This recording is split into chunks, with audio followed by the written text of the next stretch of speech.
This is the Standout Podcast where everyone and anyone could be a standout. And today, I got one of the more captivating and one of the more, outstanding artists from the 203 area.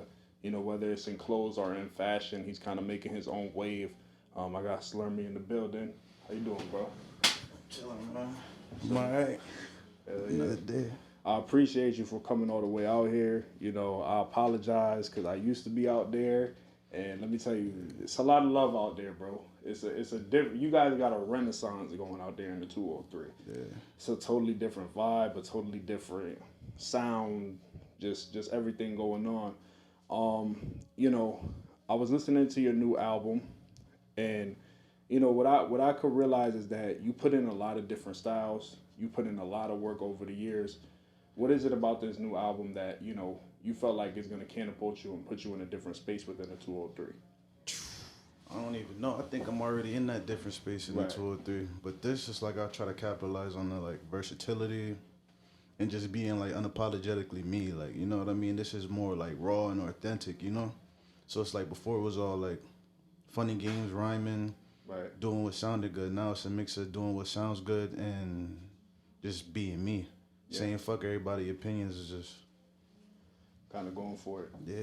Yeah. I mean, I've heard it, and the versatility for me. I'm a boom bap guy, so listening to 99 Till Infinity, it kind of brought me back to the Joey Badass days, to the days of where that shit was really prominent. And then you hear the first song, Be Thy, I think that's what it is. I'm sorry. Be Thy. Yeah. And that's more of it sounded like, I don't even know how to explain that shit. That shit was it had arpeggios, it had different type of trap drums, all that different type of stuff. Do you feel like that's important in today's music to kind of throw the listener off a little bit so they stay interested with all the music coming out, with all the different things that are happening, to kind of just throw in a little bit of mixed bag and just kind of throw in a little bit of yourself within the project? Yeah, because now it's becoming easier. Right. I mean, anybody could just pick up their phone, hop on BandLab, and make anything. You know what I mean? There's been so many examples set for us, and sometimes it's easier to copy and paste. So it's what you got to do is be outstanding. You know what I mean? Do better than everybody. I don't know how to really explain it. I got to go above and beyond. And I know when it comes to dropping tapes and shit like that, the right way to do it is to drop singles and shit like that and put all your energy into them singles and market that and all that other shit. But there's just so much to me. I can't just drop a single and be for just that single. I gotta show you every realm of me, Yeah. So that's me just going above and beyond and showing you it all my sides, Yeah, and I think too with your vlogs and with your videos, it's shown, because I think a lot of today is more saturation than it is preparation. You know what I'm saying? And it shows within your videos and how much you kind of take place within the editing, how much you take place within your own logos and things like that. Is that just does that even kind of cross your mind when thinking about a tape or anything like that? Just kind of no, I'm going to kind of do this myself and do this my own way? Yeah. When I do it, I think of movies. I forgot what the name was called, but it's there's movies that have their own art style. Right. I can't give you one for it exact, but it's just I feel when I got full control over everything that's going on, it's it screams me. It's more authentic, like I was saying before. It's when I'm able to shoot my own videos. Well, I can't shoot my own videos. I'm able to edit my own videos, just have somebody shoot it for me. Right. I can't make beats, but I could make all the artwork and create that one feeling coming from me, so the art could be as close to the vision as possible, because somebody else isn't going to understand your vision enough. I'm not really good with words in order to get somebody to understand the vision, Right. So me having full control is a big thing. Yeah. And it's crazy with the vision, because I feel like with your two albums, Slermday Volume 1 and Slermday Volume 2, they're not the same at all. But it just seems like everybody that's across your team and everybody that works on these projects with you is kind of in the same boat. And that's hard to find in CT, collaborators that know what you want, how you want it to sound, and that just kind of follow a lead. So how have you been able to kind of cultivate, with those different volumes, and how have you been able to kind of get those features and kind of do different things with those features and things like that with those people? I can't even tell you. I can't even really tell you. A lot of things just happen.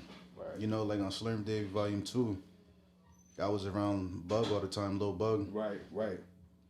We was just always together in the studio. We had the studio together. It was me, him, and Marley Blunt. Well, he just moved to Florida, so it's like we ain't been making music like that together. But ain't really no team or like nothing. Like it's just friends, good vibes. And we just making music.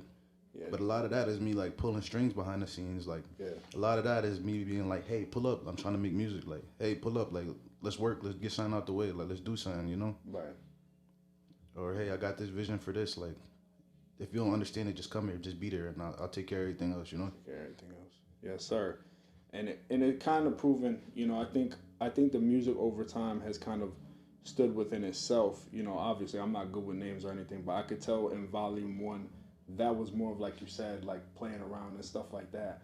But it seemed like on that one you were trying to prove a point to CT that I'm here and I'm here to stay. You know what I'm saying? Was that a point of emphasis with that one? Because it seemed like after that one, everything to me, that's when I kind of got put on to you after that one. I don't really know.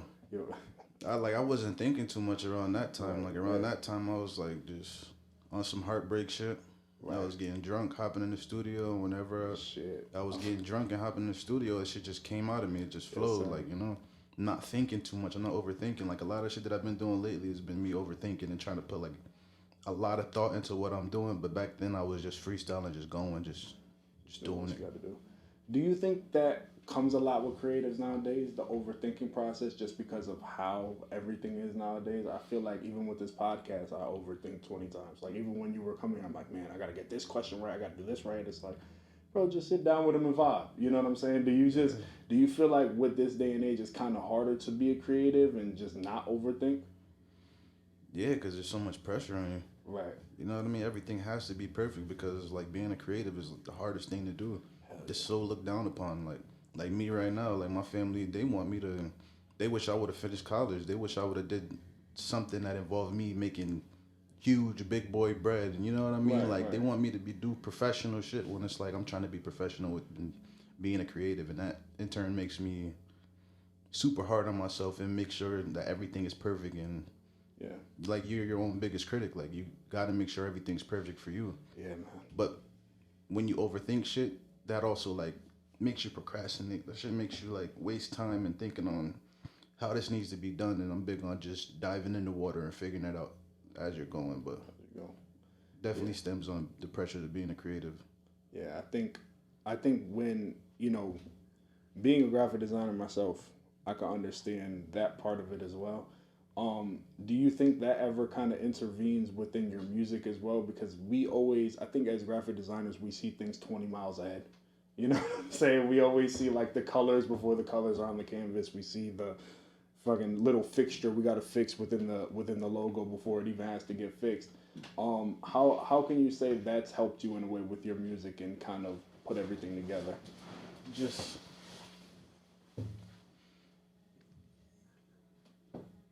the overall vision, like having visuals to go with the music.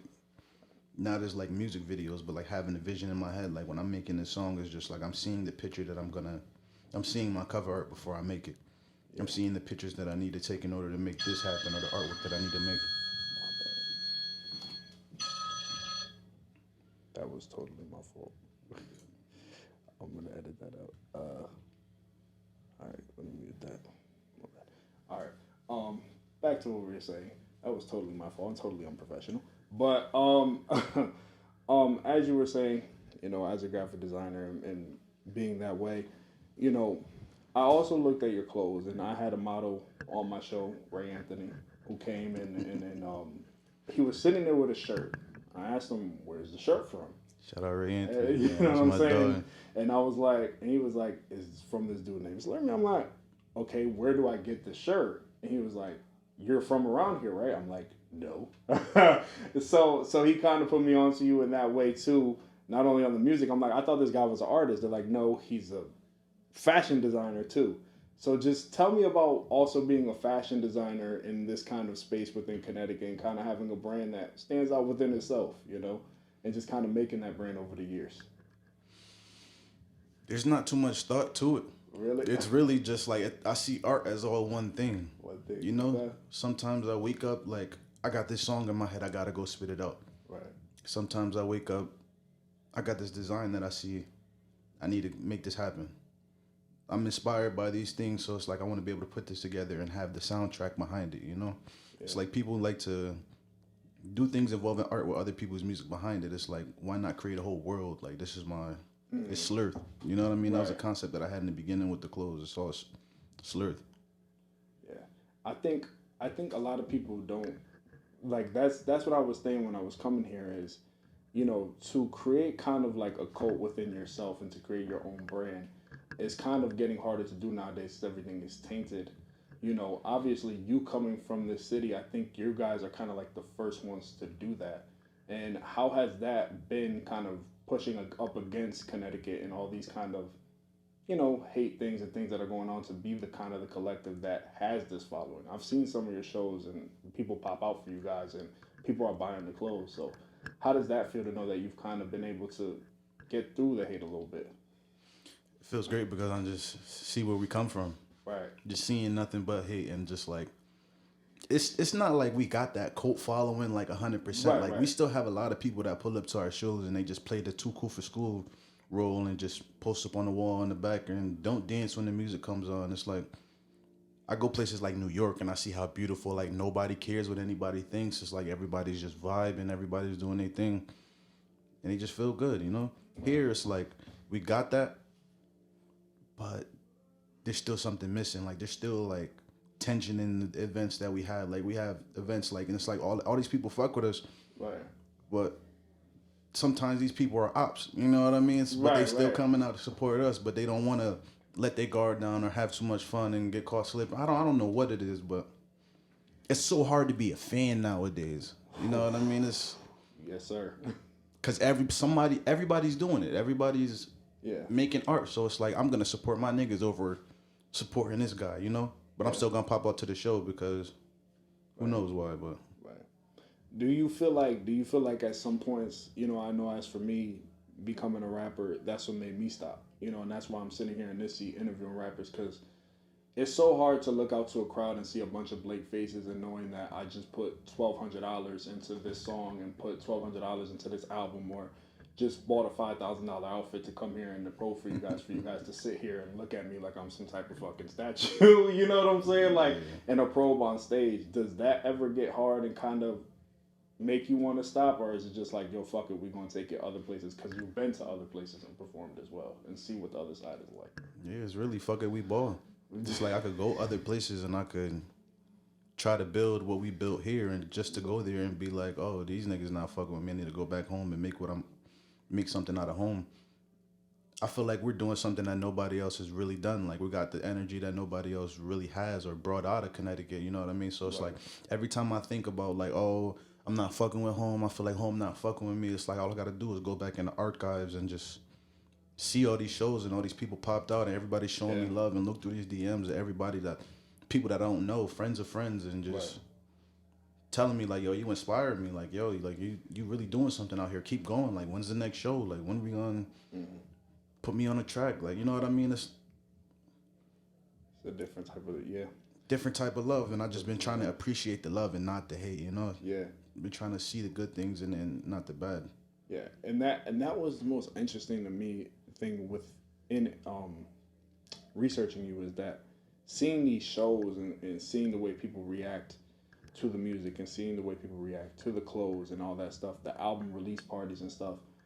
To be somebody to have an album release party and have that many people pop out, how does that feel, knowing that maybe the creation is worthwhile and that people are actually listening and paying attention to the whole album, just not this one single and things like that? It's overwhelming. Because I don't be thinking that I'm going to get this type of response when I'm making it.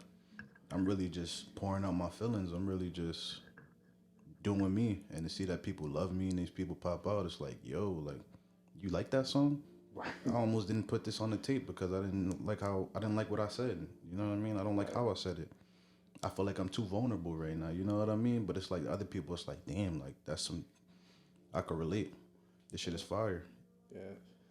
Does that ever get hard as an artist, being the caliber artist you are and kind of putting everything within your art and everything like that? Do you kind of want to stray away sometimes from being vulnerable just because of the state hip hop is in and how social everything already is? Like, do you kind of just want to keep some things away from the music and some things away from the creative side and just kind of keep it to yourself, or do you feel like it just needs to be poured out sometimes? Yeah, it's internal conflict Yeah. because it's like I don't, not because of how the state of rap right now or the state of music, Right. more because of I don't need everybody to know those parts of me. You know what I mean? Right. There's some like really personal things that I've said in some of my songs that I wouldn't tell nobody in no regular conversation, you know? Right. And to know that everybody has free access to go and learn them things about me makes me uncomfortable sometimes. Yeah. But it's like I said, it's an internal conflict. It's like keep going on one end, and then some is like, I gotta hold back a little bit. But it's like I can't fake it no more. You know what I mean? I don't want to talk about drugs and money and guns that I don't have anymore because I'm growing up through this shit. You know? Right. I don't really know. It's too much. It's not. Yeah. There's no more to it. You know what I mean? Like, Yeah. I feel and there's you. a lot of things that's like biblical that's in the back of my mind too. It's just like I know how powerful music is. I know how. Oh man. How like all the things that we were taught growing up about how like evil music industry is and like all types of frequencies and shit like that. It's like that's the type of shit that like pulls me away from music because I'm becoming the same niggas that I had conspiracies about when I was younger. You know what I mean? When in reality it's not that, but it's not about how you perceive it, it's how the crowd perceives it sometimes, you know? Yeah. Jay-Z could have said he could have been talking about his feelings, but these niggas is playing his music backwards and all you hear is murder, murder, Jesus and shit like that. You know what I'm saying? Like, so it's not about, it's about how the crowd's perceiving me. And, you know, I got my father on the other hand telling me like, yo, like, you trying to play the devil's game. Like, I know you're righteous. I know you're a good person. I know you mean well with everything that you're doing, but there's nothing but bad shit at the end of that tunnel. And it's like, you just sticking with it and trying to like ride it out. Yeah. But it might not be worth it. You know, I feel like I've had that conversation with my mom before she died, and she told me straight up, you're playing with fire, and you're playing with fire so much that you can't even feel yourself burning. That's the crazy part, the blind obedience. You know what I mean? Right. There's so much shit that goes on there. Like, if you're a Christian or if you believe in religion, it's like the devil standing right there in your face, putting it right there, and it's like sometimes you don't see it because of like the pleasurable deception. Like I don't really know how to explain it. Like us, like I don't either. It's hard and it's crazy. Like those are the type of things that I think about when I smoke weed, and that's kind of why I strayed away from like getting high and shit like that. You know? Right. I think sometimes it's so, you know, because the thing is you do these things with their music and you feel the music, you do these things with their music, you love the music, but then it's like you see the reaction from the crowd, and it's like, I remember my first song, What You Mean Though, I was talking about basically the drugs I was selling at the time. And when your parents hear this shit, they're like, okay, now you're putting this frequency out there. So whoever's in that crowd and feels some type of way about that, they could see you after the show. And they're going to let you feel how you feel. And you're going to be around who you are. So does that, like you talking about the frequency, does that to you just be like, you know what? Yeah, my parents are saying this, but I'm going to fight through and get through that because that's what I had to go through with this shit. Like, yeah, they're saying this, but sometimes I got to rebel. It's another internal conflict. Another internal conflict. It's like a fight. Yeah. Part of me wants to do, like, be a corporate person and just have a family, get a nice house, and just get out the way. But part of me wants to be this person that my heart's screaming for, you know what I mean? And sometimes that involves me just being myself and showing the darkest parts of myself, you know? Yeah. It's just not nothing to celebrate, though. And it hurts me. And it's something that I think deeply about because it's like it's people that look up to me. Yeah. It's people that, like, love the shit that I do. And it's like, I remember how I felt about artists. I know how I view music, you know what I mean? Right. And I realize how, like, there's music that plays in my head that I say, like, you know what I mean? It's like, I don't want to say the word idolize, but people idolize other, like, artists, you know? Right. Not realizing that they're telling you to do nothing but bad things. And, like, maybe that's the things that they do. They're just being true to themselves. But you're also passing on demons to other people. And that's the one thing I don't want to do. And that's why the next few steps that I take as far as music is going to be, like, me growing up. Yeah. It's cold as fucking here, bro. Yeah, it really is cold. And we try to control this shit. 2 artists have said it. We really try to control it. We try to fix it. I don't know what the hell going on. But regarding what you said, you know, I think a lot of times, too, they call it a game for a reason, right? And the game is kind of like the flip the cup game. Fame is over here, strife is over here, this is over here, and whatever one you flip, you're gonna get. You know what I'm saying? So in playing, in terms of flipping the cups, how far do you want to take this, and how far do you think after growing up you're gonna realize maybe this wasn't all what it was supposed to be? Do you think you're gonna get to that point, or is it like, yo, I'm just going as far as I could go with this shit? That's where I'm at right now. Yeah. I'm at the point where it's like I want to grow up. Yeah. I just like the music. Like most definitely, I'm gonna keep making art because that's me. Right. You know what I mean? I have to do that. That's how I express myself. Because like, if you notice, in all artists, they're weird. Oh yeah. All artists are weird, and you realize why they do art because they're not accepted by society because they do things or they say things or they feel ways that normal niggas can't really comprehend. Yeah. And then they turn to art to express themselves. Yeah.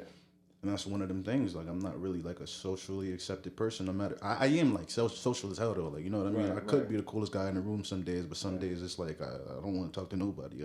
Yeah. Nobody's gonna understand me in this room. Yeah. So I gotta make the art. You know what I mean? That's how I really talk. That's how I. Yeah. Do you feel like sometimes I kind of get that too, bro. I wasn't social at all. You could tell I was already picked on. I'm a 400-pound nigga. You know what I'm saying? Like you could just tell. 400. Yeah. I used to be. I lost hella weight, but I was that weird kid in the back of the class, drawing and shit like that, trying to figure shit out, and people throwing my shit and trying to take my J's. I had to fight a lot more. Feel me? That's crazy. But you know what I'm saying? So. When you get to that point where the art speaks, and then you get, because I'm at the same point you're at, where it's like I could either do this podcast or I could just pay my cousin for the price that it costs this room and never turn back and never look again. Once you get to that point, is it just kind of like I'm starting to feel at this point where you are, where it's like I kind of just worked too fucking hard to get here to just leave it and see just what happens. It's like you get to a point where it's like, bro. I literally took this. I was doing this at how old were you when you first started picking up a mic? Let me ask you that. I don't know. I was writing raps when I was in high school. I was writing raps when I was a kid, in like middle school and shit like that. But art has always been a thing. I've always been drawing and customizing jeans and trying to sell them shits and shit like that. Origami back in the day, making them ninja stars and cranes and shit like that. So we're talking about 40 years. I'm about to be 27 in April, right? So when you look back, that's almost what? 2 decades? Almost 2 decades. You're in art. And it's like, how can you go away from this shit? How can you stray away from this shit?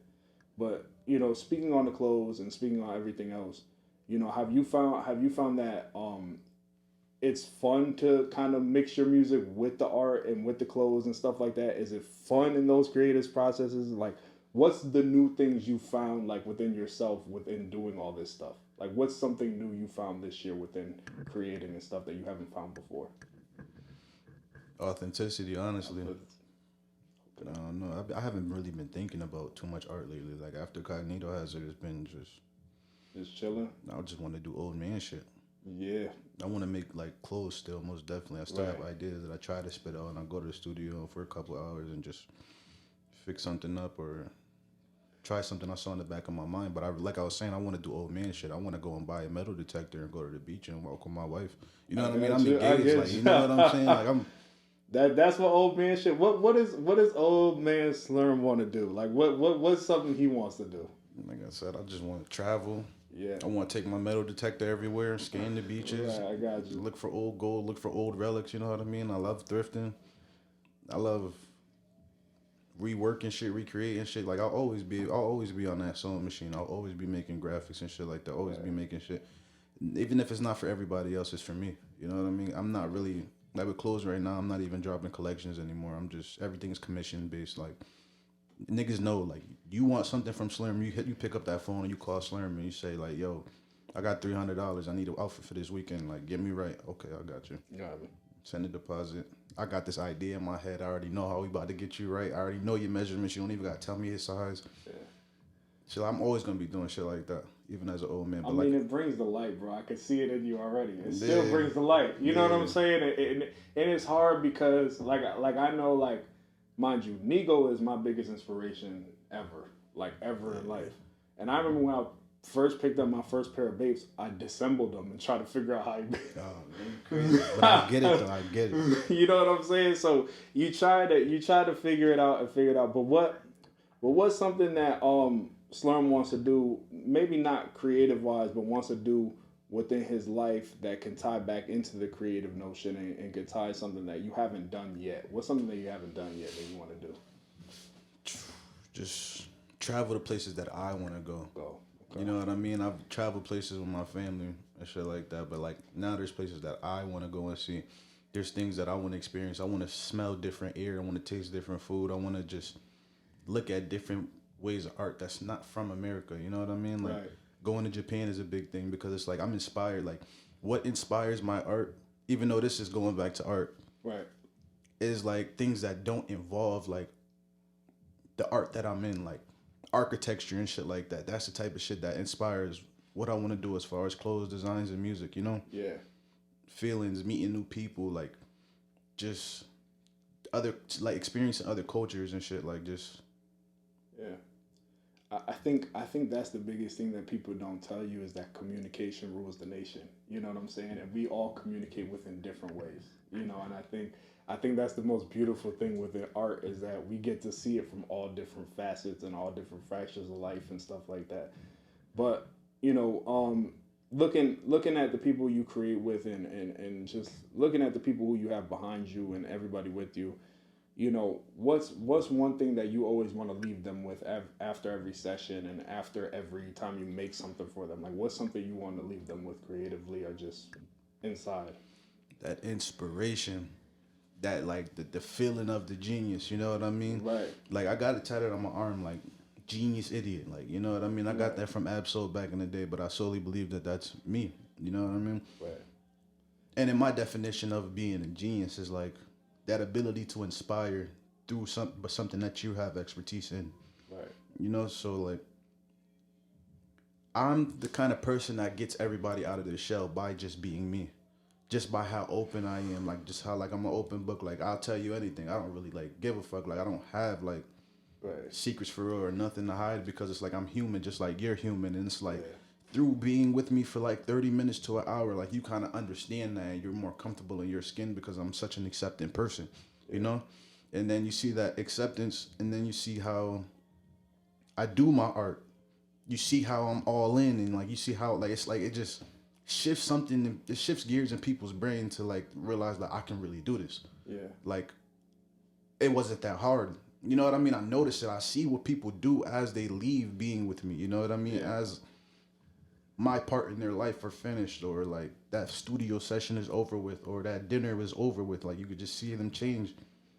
Even with my own siblings, it's like I don't think they would be the same if I wasn't around to like really show them like it's whatever. You can do whatever. Everything's like, you know what I mean? Nothing really matters. Like, be you. Like, without even having to say nothing matters, just be you, you know? Yeah. I think being unapologetically you is like the artist's way. And I think that's the problem with it. A lot of times we so straight to ourselves that we forget that there's other people that also want to watch and listen to. You know what I'm saying? It's a two-way street. What's something that you know within your music, within your art that you're gonna continue to do no matter what anybody says? Like what's something that somebody, like whether it's like the way you write lyrics, the way you record, what's something that you're still gonna do even though you're going against the grain? That people are like, you probably shouldn't do that if you want to get up here. Talking shit. Being too vulnerable, being honest. Right. I don't know, being disrespectful. Yeah. Like, you know, I do have music where I'm like super disrespectful because that's just the feelings that I don't put on people. You know what I mean? Right. Like I don't know if you've seen the video from my from the Cognito Hazard listening party. I was speaking in the beginning and I was telling people like I was telling the crowd I believe in not taking your anger out on people and just putting it into the music. Music, yes. Because like. There's other ways to deal with that, you know what I mean? You don't gotta project your anger onto somebody and make other people feel bad. Like you can, that's what art is for sometimes, you know? Right. I feel like I got anger issues sometimes. I feel like I get really mad. I feel like I get madder than I'm supposed to get, you know? Yeah. But I have an outlet. I have somewhere to like speak about it, you know? Yeah. And sometimes I may be madder than I actually was. Like I got songs where like I don't like to say I'm emotional because people don't see my emotions sometimes, most times. But I have songs where I've cried in the booth. I've sat there, got the lights off, I'm crying, I'm mad because me and my dad just got in an argument, or my girl ain't text me back for a day because we've been fighting and shit like that. That doesn't happen anymore. Shit's good. You know what I mean? Oh man. I've had times just. But that I think here's another question I'm gonna ask you. You know, when everything is kind of not good at home, do you feel like you make your best art within those moments? Because that's where I feel like I've shined. Like, or is it just the total opposite? Yeah, because like home is just a place that like don't feel like home right now. You know what I mean? I don't really want to go home. And it's crazy because it's like right now I feel like things aren't good at home and I haven't been making the art because of how I feel about it. So it's like my life has kind of been weird. I don't got that outlet in order to let all that dysfunction out. Right. Yeah. But to eat, or I don't really know what it is, like spend time with my wife, go and do things, spend money, you know? Yeah. I think as an artist, I think that's the most valuable thing is taking creation from life and kind of putting it back in. You know what I'm saying? And I think I see that with you. You know, in terms of your performances, who's inspired you to perform? Because I've watched a lot of those and you captivate a crowd much like a lot of people have never done CT. You really are captivating in the way you perform and the way you do it. It doesn't matter if there's 500 people or 5 people. You're going to give them everything you have no matter what it is. Why is that? I take shit serious. Yeah. I don't know, like whatever I do, like I'm all in. Like I am a jokester. I laugh. I'm not serious about anything. Like I'm really like you can even ask my wife. Like all I do is joke around on kids. She's trying to be serious. I'm still joking around, tickling her and shit like that. Like I don't really give a fuck about shit, you know, because I know that nothing like is that serious in real life. But when it comes to my art or it comes to me doing something, I'm very competitive. I'm very like I just want to be the best at whatever I'm doing. So any job that I've had, I was always the best worker. I was always doing shit swiftly. I always, you know. Yeah. So when it comes to music, performances, anything like that, I'm just giving them all. So, do you kind of miss that competition though and rap a little bit? Do you feel like it's kind of too friendly sometimes? Like, do you miss that little like? I want that. I need that. Right. Like even with my friends, like I talk shit to get them in their bag so we could like record and make the best shit ever. Cause it's like even if we in competition, it's like nothing but greatness is gonna come from it. Yeah. But as far as anything else, I'm not in competition with nobody. Right. Like I got friends that's like make me feel like they're trying to be in competition with me in real life. Like who could get the most money? Like granted, we could get the most money at like we both gonna come out with mad money at the end of it. But it's like I'm not really in competition with you. Like I'm here to help, and you should be here to help me too. And we both like elevate each other. Right, you know. Yeah, I think that's what I've missed the most in terms of healthy competition. Not the competition where people are dying and doing all this different type of crazy shit in music and stuff like that. You know, in terms of, you know, touring, doing shows, all that different type of stuff, you said you wanted to see the world. What's one place, I wanted to ask you this, you know, obviously you want to go around the world. What's one place that you would want to create an album in or just want to record in or like somewhere like that? Like to get Japan. more... Japan? Yeah. Definitely want to make something in Japan. Definitely want to go to Jamaica because that's where my roots is. That's the motherland. Yes, sir. That's where my mother from. I got mad family in Jamaica. My wife want to go to France. Okay. I definitely been like watching movies and seeing a little bit of like the French culture and shit like that, and it's like inspired me to. All right. No problem. Go out there a little bit more just to see it. Yeah. Egypt, most definitely. Like I definitely got to go to Africa, like motherland. You know. Motherland. Yes, sir. That's always been my thing. Like I have so many Italian like descendants and stuff like that I've never been able to kind of like go and be able to, you know, go out there. All my uncles in Rome are like, come out here, we got cobblestone and we go show you this, and I got a Maserati store, and I'm like, what the fuck? Like, we rich out there. I'm not rich over here. I need to go out there and get some money. You know what I'm saying? But it's definitely worth it. You should definitely go. You know what I'm saying? But in terms of you, you know, obviously you're creative, you're everything else. What's one thing that you wanted to do in life that just didn't happen because you became a creative? Like, what's one thing you just... Yo. Alright. Even while I was doing the art shit, before I dove head first and was all in on the art shit, I played football. Now you can see it from my build. I was like either like football or basketball. It was either one of the two. I used to be wild. Like, I'm not a big fan of how everybody's saying, like, when you good at something, you a demon nowadays. Right. You know what I mean? You know how New York niggas be rapping about, I'm a demon this, I'm a demon that. Or, he nice, or he a demon on that type shit, you know? Right. But on the field, like, I would say that, like, this was my outlet before music and art in general. So it's like, I was really, like, taking out them issues at home, them issues with my mom, the issues with my dad, issues in school, the being picked on and shit like that on the football field. And I was really trying to hurt people. I was really a physical person. Like, you know what I mean? Like, I done tore a couple ACLs just trying to hit people on their legs and shit like that. And I paid the ultimate price for it, though. Like, my career-ending injury, which I don't like telling people because it makes it sound like I have a weakness, but, like, I tore my ACL, MCL, and PCL when I was playing Shelton. My senior year, game 9, niggas' helmet hit me on the side of my knee, and my knee bent inwards. But isn't it so crazy how in sports they don't tell you how one injury can end it all? That's what happened to me. I Euro stepped one time my basketball career. Done. Ankle out, compound fracture, done. It was over. Like, you could leave the basketball right there, your jersey, we're going to give you back the money, it's over. Does that ever, like, when you put down that helmet, were you like, I'm fucked, or did you know, well, I have other options? Or was it like, at that moment, it was like, fuck. I mean, my dad was in my ear talking about you got other options. Like, you know, like, my whole life he's been telling me, like, yo, you don't have to go to the NFL. You know that, right? Like, football is not going to be the only thing in your life. You know that, right? Just like he's telling me right now, like, yo, you can do other things while you're doing your art, you know? I saw no other option. Like, I'm going to these combines, I'm going to all these camps, I'm hitting these coaches up on Twitter, like, football, this, and that. Even though I was slow as hell, like, I ran like a 5 flat. You know what I mean? But I could make tackles. Like, I was good. I hustled on the field. Like, these niggas is all faster than me, but I'm still catching and running these niggas down on the sideline and shit like that. Like, really like, whacking these niggas. Yeah.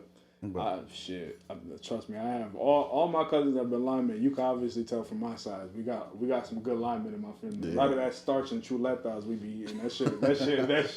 That shit worked. I was the only fat motherfucker to play basketball. And let me tell you, I was not fast. I ain't have no H, but I was one creative motherfucker.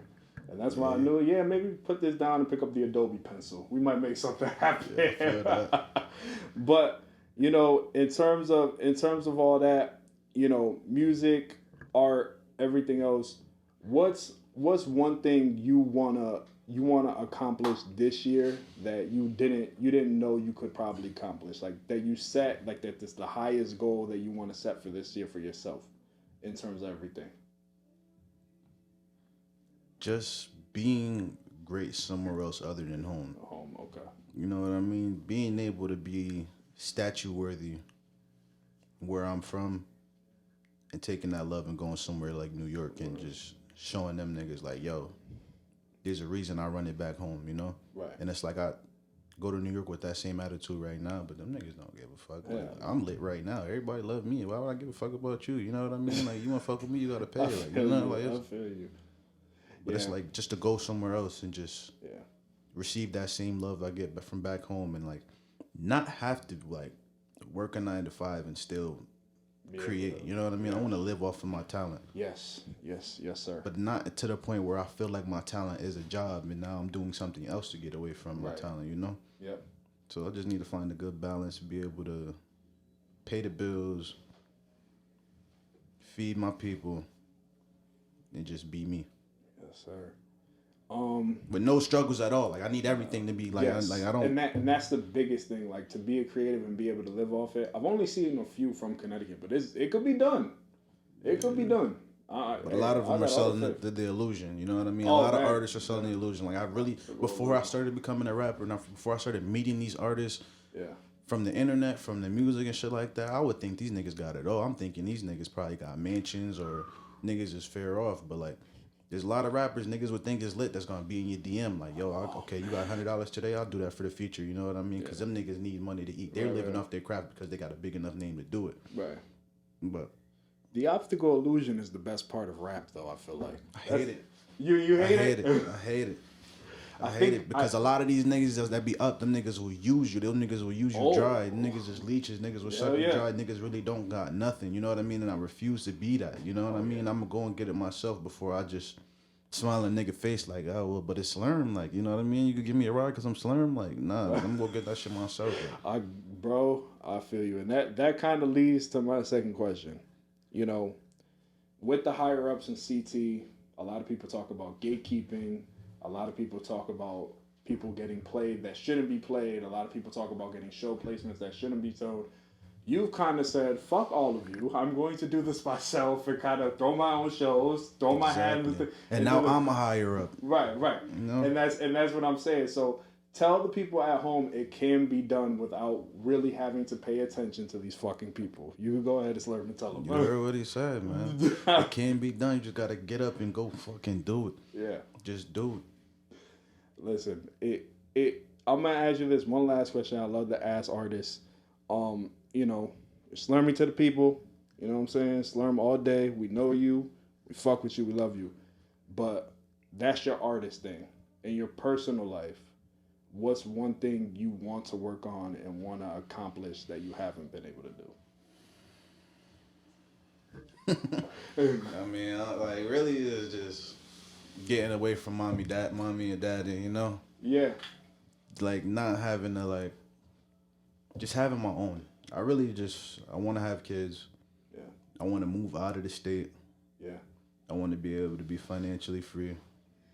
And then, like, even if it's not off of the art, I already know I have the genius in me. I could do whatever I want. Like, you know what I mean? I'm one of them people, like, and that's another thing that my parents be really angry about is, like, nigga, you're a fucking genius. Like, you can do whatever the fuck you want. Like, you're really choosing to go down the worst path possible. You know what I mean? You're really willing to go down the brokest path possible. Like, you're really willing to struggle just to make this dream happen when you really could go be an engineer if you want to. Right. You could really put your mind into building houses for people, architecture and shit like that. I already know this shit's not gonna only be like music. Like, this is my foot in the door to become something else, and I know that it's not like I'm not seeing it yet. Right. But I know it's gonna. There we go. All right. Getting back to what he was saying, I asked him the question, you know, who he wants to be away from Slerm. He gave a big gem. You know, I don't know if you want to finish the rest. You know, you say you want to be a role model. Yeah, you know? I want to have influence, positive influence. I want to be able to, like, when I speak, niggas listen. You know what I mean? Right. I don't want to say I want power because that's the ego speaking. You know what I mean? But it's like, I want power in the sense to where, like, I can help and I can guide people in the right direction. Even though, like, I do believe that humans are inferior, that none of us really know shit. Like, you know what I mean? Like, like, there's so much out there. Like, we one grain of sand on, like, 10 earths on every beach. I mean, every beach on the earth type shit. You know what I mean? On 10 earths. I ain't say that right, but listen. You know what I mean? So that shit's so much greater than what we can see or feel, like, you know? Yeah. But I definitely feel like I can, like, guide people to the water and make sure they drink and know exactly how to take the water and put it in. Like, you know what I mean? Like, give everybody the tools and put them in the right directions. I want to teach, like. I think that's the dopest thing you can do, and you've been doing that.